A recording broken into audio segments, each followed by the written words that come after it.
ये आकाशवाणी का सागर केंद्र है।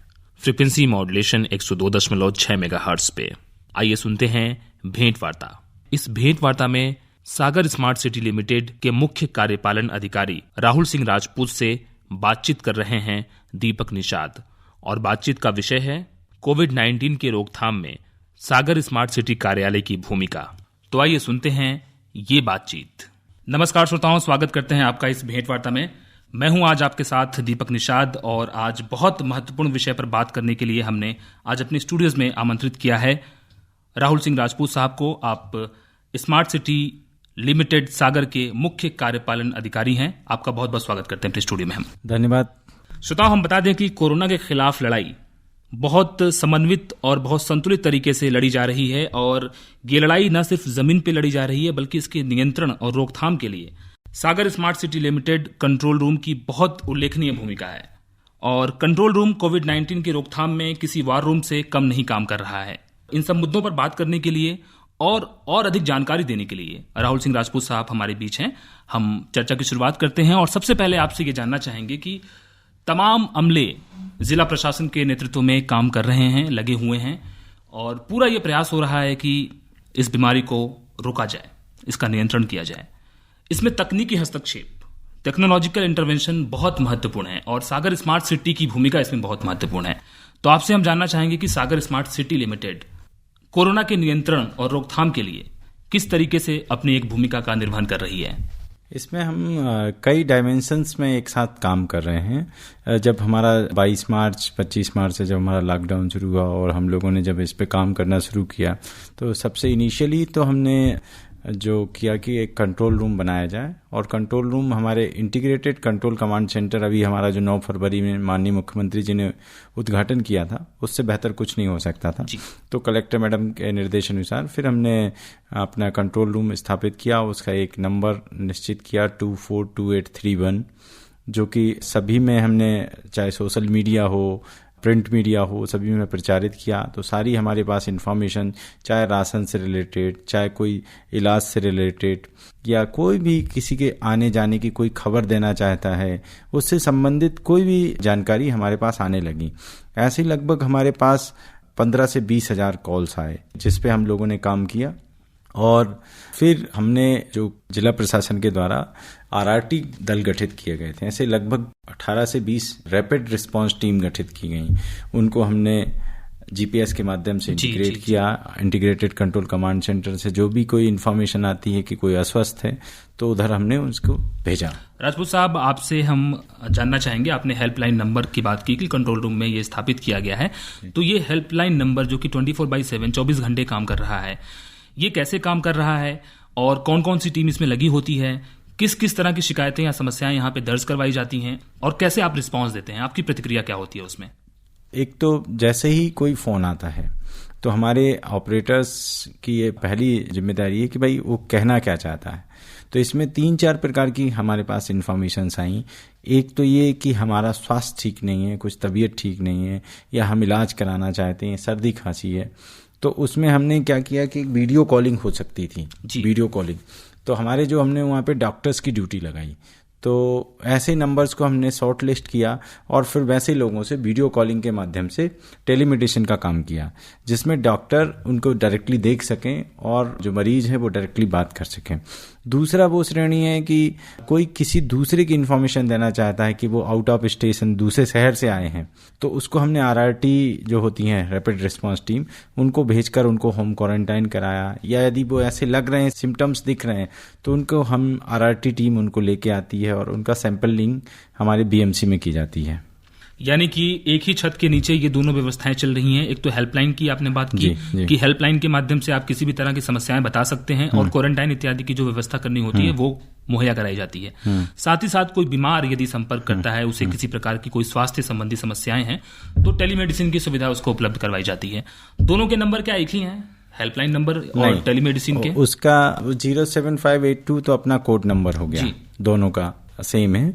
तो 242831 तो हमारा कंट्रोल रूम का नंबर है, 242831, और 242802 242802 ये हमारा व्हाट्सएप वीडियो कॉलिंग हो सकती है, इसमें आप कोई व्हाट्सएप मैसेज भेज सकते हैं। अभी अभी इसमें एक और हमने बहुत इंपॉर्टेंट हुआ था कि कंटेनमेंट एरिया में मेडिसिन अब किसी को आवश्यक है, जैसे कोई डायबिटिक है और किसी की बीपी की दवाइयाँ चल रही हैं, अब कंटेनमेंट एरिया से कोई निकल नहीं सकता, तो उसके लिए हमने बोला कि आप इस नंबर पे व्हाट्सएप अपना पर्चा कर दीजिए। पर्चा जो रहता है डॉक्टर का वो आप भेज दीजिए व्हाट्सएप पे, फिर हमने उसको मेडिकल कॉलेज और जिला चिकित्सालय को लूप में लेकर वो दवाइयाँ हमने चेक कराई और फिर वो दवाइयों के पैकेट्स बनवा के वहाँ पहुँचवाए तक हैं कंटेनमेंट एरिया तक, पूरा निःशुल्क। हाँ, यानी 242802 ये जो नंबर है ये टेलीमेडिसिन के लिए है और पूरे जिले में आदमी कहीं से भी इस पे फोन कर सकता है टेलीमेडिसिन की सुविधा प्राप्त करने के लिए जिले और 242831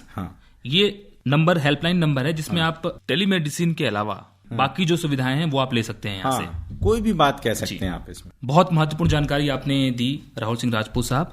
आपसे आगे अब हम जानना चाहेंगे कि क्वारंटाइन बहुत महत्वपूर्ण एक व्यवस्था है इस पूरे सिस्टम में।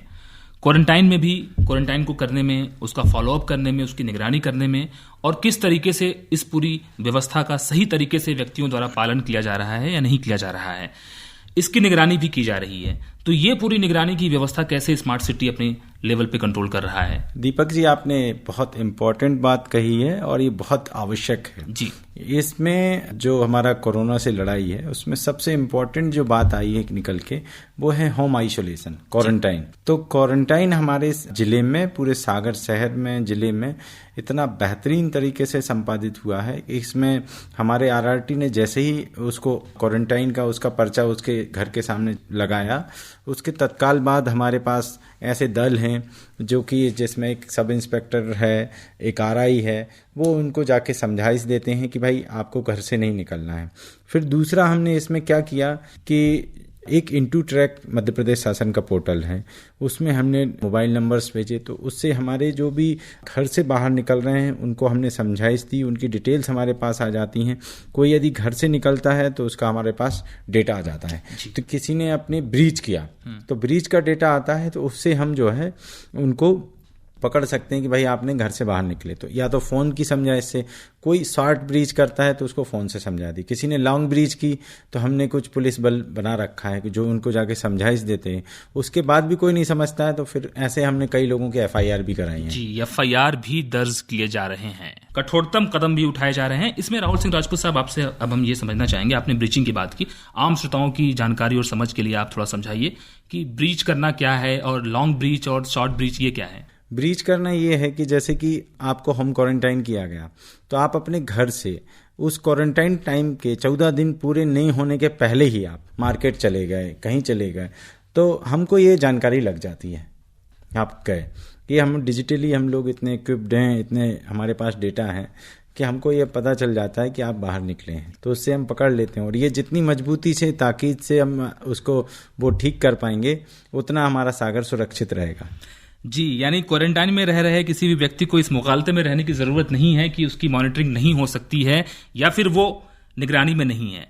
वो घर में भी है तो भी निगरानी में है और घर से बाहर जब जा रहा है तो भी निगरानी में है, और जब भी वो क्वारंटाइन को ब्रीच कर रहा है यानी क्वारंटाइन को तोड़ करके घर से बाहर निकल रहा है तो उसकी पूरी जानकारी जिला प्रशासन को कंट्रोल रूम के माध्यम से मिल रही है। इसमें एक चीज आपसे और समझना चाहेंगे हम, जियो ट्रैकिंग की व्यवस्था भी सागर स्मार्ट सिटी कंट्रोल रूम के अंतर्गत की जा रही है। जियो ट्रैकिंग में किन किन चीज़ों की आप ट्रैकिंग करते हैं, जानकारी इकट्ठा करते हैं? इसमें महत्वपूर्ण ये है कि हमने जैसे कोई कंटेनमेंट एरिया किया तो उस कंटेनमेंट एरिया की जो बाउंड्रीज हैं उसको हमने गूगल मैप में, या हमारे पास एक GIS का वेब ऐप है उसमें हमने उसको कंटेनमेंट एरिया को लाइन कर दिया। उसमें जो जो घर पॉजिटिव हैं, जो जो भी पॉजिटिव आए हैं उनको हमने गूगल मैप में, और ArcGIS का हमारे पास ऐप है उसमें हमने जियो टैग कर दिया है। तो इससे हमको ये जानकारी मिलती है कि कहाँ वल्नरेबल स्थिति है। वहाँ पे हमने दूसरा एक और किया है कि पुलिस प्रशासन के ड्रोन कैमरे चलते हैं जी। उसकी भी हमारे इंटीग्रेटेड कंट्रोल कमांड सेंटर से लगातार मॉनिटरिंग होती है। तो उन कंटेनमेंट एरिया में यदि कोई मूवमेंट होता है, कुछ होता है, तो संबंधित जो पुलिस जिनकी ड्यूटी है वहाँ पे उनको हम खबर कर देते हैं, इत्तला कर देते हैं, तो और फिर वहाँ पे कार्रवाई होती है। तो हमको सबको ये समझना पड़ेगा कि जो होम आइसोलेशन या होम क्वारंटाइन जिनको किया गया है वो घर से ना निकले। कुल मिला के जो बुनियादी मंत्र है और समस्या का समाधान भी है वो ये है कि आपको घर से नहीं निकलना है, और जियो ट्रैकिंग और ड्रोन कैमरे की बात आपने की, ये हम किसी उदाहरण के माध्यम से समझना चाहेंगे कि कैसे निगरानी सतत रूप से की जा रही है। मान लीजिए किसी मोहल्ले में है जिसे कंटेनमेंट जोन घोषित किया गया है और वहां पे पब्लिक मूवमेंट हो रहा है, जनता में से कुछ लोग वहां 2-4 लोग इकट्ठा हो गए हैं, तो किस तरीके से ये जानकारी आप तक पहुंचती है और उस पर कैसे आप एक्शन लेते हैं? वो जैसे ही हमारे पास वीडियो फुटेज, ड्रोन कैमरे के या फुटेज पिक्स आते हैं, हम कंसर्निंग जो हमारे पुलिस इंचार्ज वहाँ के उनको इन्फॉर्म कर देते हैं और फिर वो वहाँ लोगों को समझाइश देते हैं। और ये काम तुरंत हो जाता है? तुरंत होता है, मतलब रियल टाइम आप कह सकते हैं कि विद इन 10 to 15 मिनट्स ये हो जाता है। इसके अलावा एक बहुत महत्वपूर्ण चीज है, जैसा कि हमने ट्रैफिक चौराहों पर हमेशा देखा है, जब जनजीवन सामान्य था तो उस टाइम में ट्रैफिक नियम तोड़ने के जो दंड हो सकते हैं या उनको जागरूक करने के संदेश चल रहे थे। अभी सबसे महत्वपूर्ण चीज है कि कोरोना के बारे में लोगों को ज्यादा से ज्यादा जागरूक किया जाए, घरों में रहें, क्वारंटाइन का पालन करें, सोशल डिस्टेंसिंग का पालन करें। ये तमाम मैसेज हैं, संदेश हैं जो जनता के बीच में जाना बहुत जरूरी है। तो ये जो पब्लिक यूटिलिटी मैसेज हैं, जनता के हित में जनोपयोगी सूचनाएं हैं, वो कैसे प्रसारित की जा रही है कंट्रोल रूम के माध्यम से? एक्चुअली हमारे स्मार्ट सिटी मिशन के अंतर्गत एक इंटीग्रेटेड ट्रांसपोर्ट मैनेजमेंट सिस्टम, इसका हमारा एक टेंडर हमने किया था जिसका काम चल रहा है ITMS का। उस ITMS में विभिन्न चौराहों पर हमको सिग्नल्स और ANPR कैमरा, RLBD कैमरे और पब्लिक अनाउंसिंग सिस्टम उसमें था।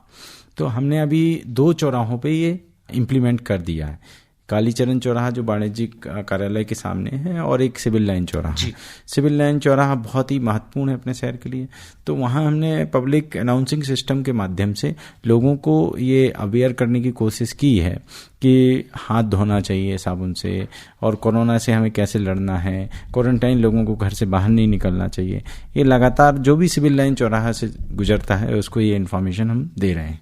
जी, बहुत महत्वपूर्ण बातें आप बता रहे हैं राहुल सिंह राजपूत साहब। इसमें आपने जो हेल्पलाइन नंबर बताया, बहुत समस्या लोगों के बीच में एक स्वास्थ्य की है, दूसरी भोजन की है, खासकर बाहर से आने वाले लोग और वो लोग जो निराश्रित हो चुके हैं, बेरोजगार हो चुके हैं, जिनका रोजगार छिन चुका है। तो जो भोजन की समस्या के लिए आपसे संपर्क करना चाहते हैं, तो क्या ये जो नंबर 242831 जो कि कंट्रोल रूम का नंबर है, हेल्पलाइन नंबर है, 24 घंटे चल रहा है, ये नंबर पे संपर्क किया जा सकता है? बिल्कुल बिल्कुल कर सकते हैं, संपर्क कर सकते हैं और इसका तुरंत निराकरण भी करने की कोशिश की जाती है। हमारे पास कंट्रोल रूम में जो संबंधित अधिकारी हैं, जैसे खाद्य से रिलेटेड हों और भी कोई भी समस्या से रिलेटेड हों, उन सबके हमारे पूरे जिला प्रशासन के नंबर हैं और इसमें लगातार संपर्क में बने रहते हैं कंट्रोल रूम के और वो निराकरण करके उसका फीडबैक भी दर्ज कराते हैं। और हमारे पास जब शाम को जब कलेक्टर महोदया और हम जब रिपोर्ट देखते हैं तो हमको ये पता चलता है कि भाई किन कंप्लेंट्स में क्या निराकरण किया गया और सभी में फीडबैक ऐसा है कि नहीं, कि सभी में फीडबैक आ चुका है कि नहीं। जी जी। तो ऐसा हम देखते हैं कि अमूमन सारे जो हमारे कंप्लेंट्स जो रहते हैं, मान लीजिए एक दिन में मान लीजिए 500 आए, तो 500 में से 500 के फीडबैक दर्ज हो गए कि नहीं हुए हैं।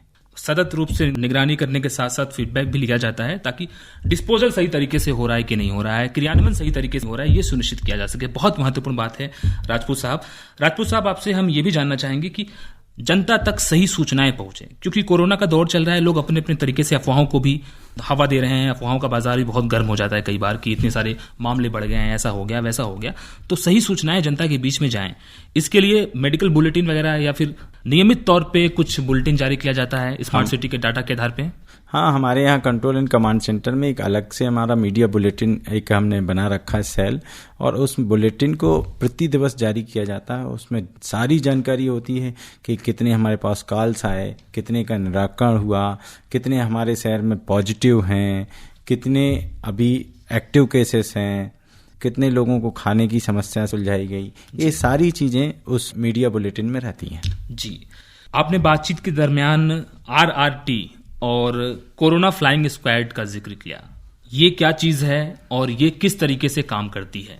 RRT होता है रैपिड रिस्पांस टीम। जी। जैसे शब्द से ही स्पष्ट है कि रैपिड रिस्पांस टीम मतलब कि तुरंत जो है जो रिस्पांस करे टीम। तो हमने जिले में जो कलेक्टर मैडम ने 18 से 20 रैपिड रिस्पांस टीम इनिशियली बनाई थी, अब तो और भी संख्या बढ़ गई है। और उन रैपिड रिस्पांस टीम का ये दायित्व होता है कि कंट्रोल रूम से यदि उनके पास कोई इन्फॉर्मेशन आई है तो उस संबंधित एड्रेस में तुरंत जाएं और जो भी मरीज है या जो भी कुछ भी हेल्प चाहता है या उसका चेकअप होना है या बाहर से आया है, उसका निराकरण दर्ज करें।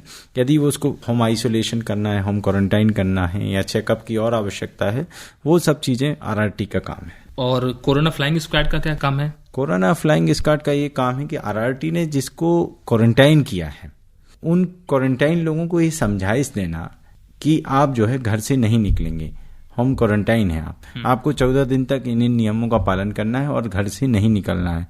जी, कोरोना फ्लाइंग स्क्वाड का काम है कि आप नियमों को ना तोड़ें, क्वारंटाइन का पालन करें। ये ताकीद करना जो है कोरोना फ्लाइंग स्क्वाड का काम है, ऐसा आपने बताया। इसमें एक चीज़ आपसे और हम समझना चाहेंगे कि क्वारंटाइन जब जिन लोगों को आप करते हैं, होम क्वारंटाइन करते हैं, 14 दिन का या जितने भी दिन का तय किया जाता है, आप चस्पा करते हैं उनके घर पे, मकान के सामने, उनका फॉलोअप नियमित रूप से आप कैसे फॉलोअप लेते हैं कि क्या वो बीमार तो नहीं हो रहे हैं या उनके स्वास्थ्य में गिरावट तो नहीं हो रही है या कोरोना के कोई लक्षण तो नहीं प्रकट हो रहे हैं? इसकी निगरानी सतत रूप से कैसे की जाती है? जैसे हमने आपको बताया था दीपक जी कि कोरोना से लड़ाई में होम क्वारंटाइन, होम आइसोलेशन बहुत ही महत्वपूर्ण है। और उस होम क्वारंटाइन को हमने सतत मॉनिटरिंग के लिए हमने कई डायमेंशंस पे उस पर काम करते हैं। जैसे पहले RRT जैसे क्वारंटाइन करके आया तो फ्लाइंग स्क्वाड उसको समझाइश दे के आएगा। तत्पश्चात हम टेलीमेडिसिन के माध्यम से, जो हमारी वीडियो कॉलिंग की टीम लगी हुई है, डॉक्टर्स लगे हुए हैं, वो होम क्वारंटाइन लोगों से बात करते हैं, संवाद स्थापित करते हैं। रोज वीडियो कॉलिंग में दिखता है, यदि कोई खांसता, बुखार में, अलग चेहरे में दिख जाता है, तो ऐसे करके हम उस होम क्वारंटाइन की लोकेशन भी जान लेते हैं, वो घर में बैठा है कि नहीं बैठा है। और दूसरा उसका यह भी जान पड़ता है कि उसको कोई समस्या तो नहीं है। तो एक तो दूसरा माध्यम ये हो गया कि हम उसको वीडियो कॉलिंग के माध्यम से देखते हैं। तीसरा माध्यम हमारा ये हो गया कि हम जो है उसके, किसी ने यदि ब्रीच किया है, घर से बाहर निकला है, तो उसका डेटा हमारे पास आ जाता है और उसको हम फ़ोन लगा के समझाइश देते हैं। चौथा, यदि वो फ़ोन से भी नहीं समझता है तो हमारे पास पुलिस दल है, एक सेपरेट हमारा दल गठित कर दिया है मैडम ने, कलेक्टर मैडम ने। तो वो दल जाता है, उस क्वारंटाइन को अच्छे से समझा के आता है कि आपको नहीं निकलना है। और पांचवा माध्यम है, यदि वो नहीं सुनते हैं तो फिर उनकी FIR कराते हैं। जी, बहुत महत्वपूर्ण बात है और जनता को भी स्वविवेक से इस बात को समझना चाहिए कि किसी प्रकार के दबाव की या बल की आवश्यकता ना हो, क्योंकि ये जन भागीदारी की चीज है और इसमें सबकी सामूहिक भूमिका है। राहुल सिंह राजपूत साहब, एक चीज आपसे और समझना चाहेंगे, हम कंटेनमेंट जोन की बात करते हैं, तो कंटेनमेंट जोन का जो चिन्हांकन होता है वो किस तरीके से होता है, कैसे बफर जोन बनाते हैं, एपी सेंटर से कैसे आपका कंटेनमेंट जोन होता है, ये पूरी प्रक्रिया थोड़ा सा हमारे श्रोताओं की समझ के लिए आप बताएं। कंटेनमेंट जोन के लिए हमारा मिनिस्ट्री ऑफ होम अफेयर्स है, जो उसकी बिल्कुल एकदम स्पष्ट गाइडलाइंस हैं। उस गाइडलाइंस के हिसाब से जो म्युनिसिपल बॉडी होगी या फिर जो ग्राम पंचायत होगी, नगर पालिका होगी, वो उनकी गली की फिजिकल और वो स्थितियां समझते हुए, वस्तु स्थिति समझते हुए उधर का कंटेनमेंट एरिया घोषित करा सकते हैं। जी, आखिरी में राहुल सिंह राजपूत साहब, चलते चलते बस आपसे हम चाहेंगे कि आप जनता के लिए खासकर दो चीजें जो बहुत महत्वपूर्ण हैं, एक तो लॉकडाउन का लोग पालन करें, दूसरी चीज की यदि उन्हें कोई समस्या आए तो उस समस्या के निराकरण के लिए सागर स्मार्ट सिटी लिमिटेड की क्या भूमिका हो सकती है, इसके बारे में आप हमारी जनता की जानकारी के लिए कुछ संदेश दें। सबसे महत्वपूर्ण तो ये है कि कोरोना से हम सबको मिलकर लड़ना होगा। प्रशासन अकेले ये नहीं कर सकता है, हमारी सबकी जिम्मेदारी है कि हम अपनी सुरक्षा स्वयं करें, कि हम मास्क लगाएं, हम हाथ धोएं लगातार इंटरवल में, और यदि हम हाथ नहीं धो पा रहे तो सैनिटाइजर जेब में रखें और सैनिटाइजर से हाथ अपने साफ करें। ये हमारी सबकी व्यक्तिगत जिम्मेदारी है, तभी यह संभव हो पाएगा कि हम कोरोना से लड़ सकें। दूसरा महत्वपूर्ण ये है कि आपको किसी भी प्रकार से ये लगता है कि आपको सर्दी है, खांसी है, इमीडिएट आप कंट्रोल रूम में फ़ोन कीजिए 242831 में, और आपको जो भी आवश्यक सहयोग होगा इमीडिएट उपलब्ध कराया जाएगा। हमारे यहाँ सबसे सौभाग्य की बात है कि सागर में ऐसे बहुत ही कम शहर होंगे जिनमें वहीं पे टेस्ट करने की सुविधा है। यहाँ हमारे पास टेस्ट करने की सुविधा है।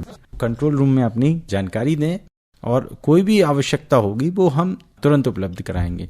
2 नंबर ध्यान रखें, एक तो मोबाइल ही सबके पास होता है तो 07582 लगाना होगा, जो कि हमारे सागर का कोड है 07582, ये आपको कोड लगाना होगा। दूसरा, उसके बाद 242831, ये कंट्रोल रूम का अपना नंबर है 242831। और किसी को यदि वीडियो कॉलिंग करना है, डॉक्टर से कोई टेलीमेडिसिन के संबंध में थोड़ी सी आपको ऐसी शंका है और उनसे बात करना है, या कोई मैसेज करना है आपको मैसेज भी जैसे हम व्हाट्सएप में मैसेज करना चाहते हैं तो वो उस नंबर पे मैसेज जाता है, वो है नंबर 07582242802। मतलब कि आखिर में जो 31 है उसकी जगह 02 लगाना है। दोनों नंबर एक जैसे हैं। जी, बहुत महत्वपूर्ण बात यह है। और दो महत्वपूर्ण नंबर हैं जो कि सागर स्मार्ट सिटी लिमिटेड में जो कंट्रोल रूम है उसके माध्यम से तमाम समस्याएं जो जनता की हैं उसका निराकरण किया जा रहा है। 07582 ये एसटीडी कोड है सागर का। इसके साथ ही साथ 242831 ये नंबर कंट्रोल रूम का है। इसमें आप किसी भी प्रकार की समस्या के लिए, चाहे वो खाद्यान्न की समस्या हो, चाहे बीमारी की समस्या हो, किसी भी प्रकार की असुविधा हो रही है कोरोना काल में आपको, तो आप इस पे संपर्क कर सकते हैं। दूसरा बहुत महत्वपूर्ण नंबर आपने बताया जिसके माध्यम से आप वीडियो कॉलिंग भी कर सकते हैं और स्वास्थ्य संबंधी किसी भी समस्याओं को आप दर्ज करवा सकते हैं, टेलीमेडिसिन सुविधा का लाभ ले सकते हैं। वो नंबर है 07582242802। बहुत महत्वपूर्ण जानकारी आपके माध्यम से राहुल सिंह राजपूत साहब हमारे जनता तक पहुंची, हमारे श्रोताओं तक पहुंची, और आपने तमाम जो बिंदुओं पर काम हो रहा है कोरोना के खिलाफ लड़ाई को और प्रभावशाली तरीके से लड़ने के लिए, किस तरीके से तकनीकी का भरपूर इस्तेमाल करके इस महामारी को मात देने का प्रयास किया जा रहा है, किस तरीके से मुख्य चौराहों पर अनाउंसमेंट किया जा रहा है, ब्रीचिंग करने वालों के खिलाफ कार्रवाई की जा रही है, टेलीमेडिसिन की सुविधा दी जा रही है, आरआरटी की टीम है, कंटेनमेंट जोन में निगरानी की जा रही है ड्रोन कैमरे से। तमाम योजनाएं तकनीकी के माध्यम से चल रही हैं और भरपूर उनका क्रियान्वयन सागर स्मार्ट सिटी लिमिटेड द्वारा की जा रही है। बहुत बहुत धन्यवाद अदा करना चाहेंगे राहुल सिंह राजपूत साहब, सीईओ सागर स्मार्ट सिटी लिमिटेड, आपका कि आपने अपने व्यस्ततम कार्यक्रम में से समय निकाला और आकाशवाणी के श्रोताओं को आपने जागरूक किया। धन्यवाद। कोविड-19 के रोकथाम में सागर स्मार्ट सिटी कार्यालय की भूमिका, इस विषय पर अभी आप सागर स्मार्ट सिटी लिमिटेड के मुख्य कार्यपालन अधिकारी राहुल सिंह राजपूत से दीपक निषाद की बातचीत सुन रहे थे। ये आकाशवाणी का सागर केंद्र है।